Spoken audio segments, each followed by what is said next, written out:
He smirked at her quiet demeanor and made a joke about her kill count being 0. What he didn't know was that every admiral in the room had already stopped breathing. The conference room at Naval Station Subic Bay in the Philippines was buzzing with the usual pre-briefing chatter when Lieutenant Jake Morrison leaned back in his chair, coffee in hand, eyes landing on the woman sitting 2 seats down. She was small, maybe 5'3", with her hair pulled back in a regulation bun and a face that looked like it had never seen combat. New transfer, he assumed. Probably some desk analyst they'd pulled in to fill a diversity quota. So, he said loud enough for the table to hear, grin spreading across his face. What's your kill count? 0. Or did you accidentally delete an important email once? The room didn't laugh. It went silent.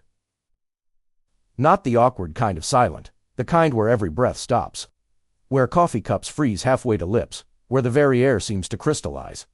Before I tell you what happened next, tell me in the comments where you're watching from. I love knowing who's listening.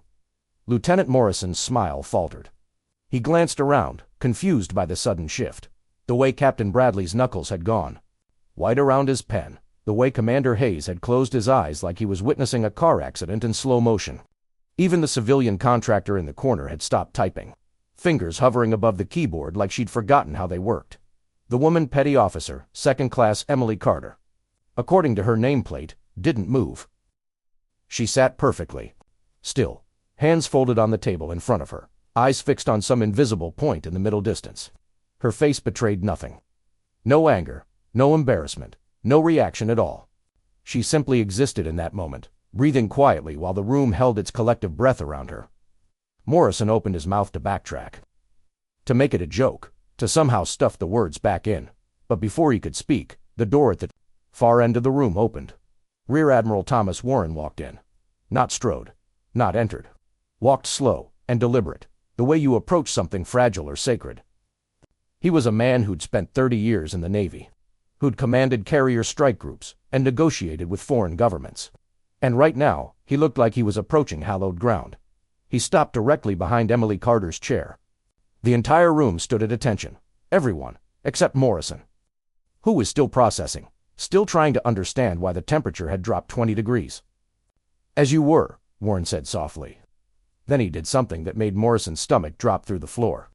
He placed his hand gently on Emily Carter's shoulder, a gesture so tender, so careful, it looked like he was afraid she might shatter. Lieutenant Morrison. Warren's voice was quiet, but it carried the weight of an avalanche waiting to fall. Do you know who you're sitting next to? Morrison's mouth went dry. He shook his head. This, Warren continued, his hand still resting on Emily's shoulder, is Petty Officer Carter. 7 years ago, she was part of a VBSS team visit, board, search, and seizure operating in the Sulu Sea. He paused, and in that pause, Morrison could hear his own heartbeat. Her team intercepted a vessel that intelligence suggested was carrying humanitarian supplies. It wasn't. The room was so quiet, you could hear the ventilation system humming in the walls.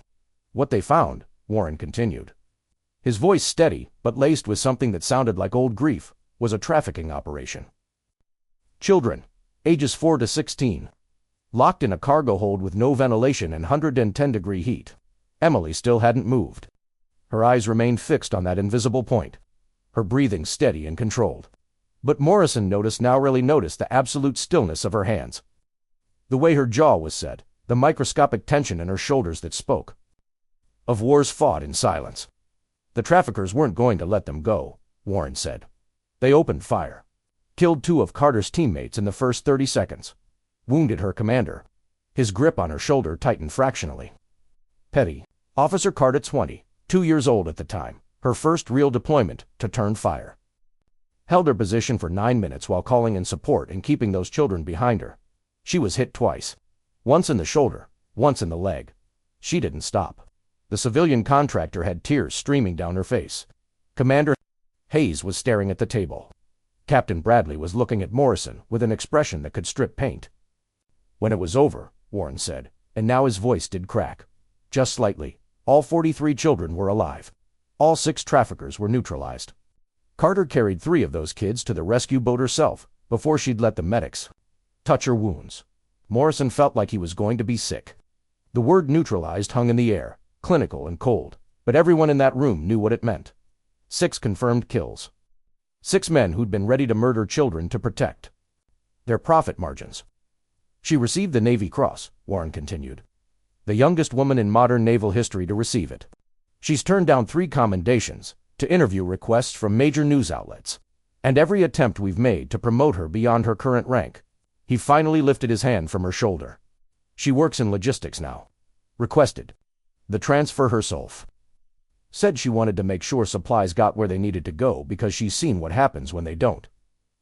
Emily Carter stood then, slowly, and for the first time since Morrison's joke, she turned to look at him. Her eyes weren't angry. They weren't even cold. They were simply ... aware. Aware in a way that made Morrison realize he'd never actually seen anything? Not really. Not the way she had. "Permission to be dismissed, sir," she said quietly to Warren. Her voice was soft, almost gentle. "Granted."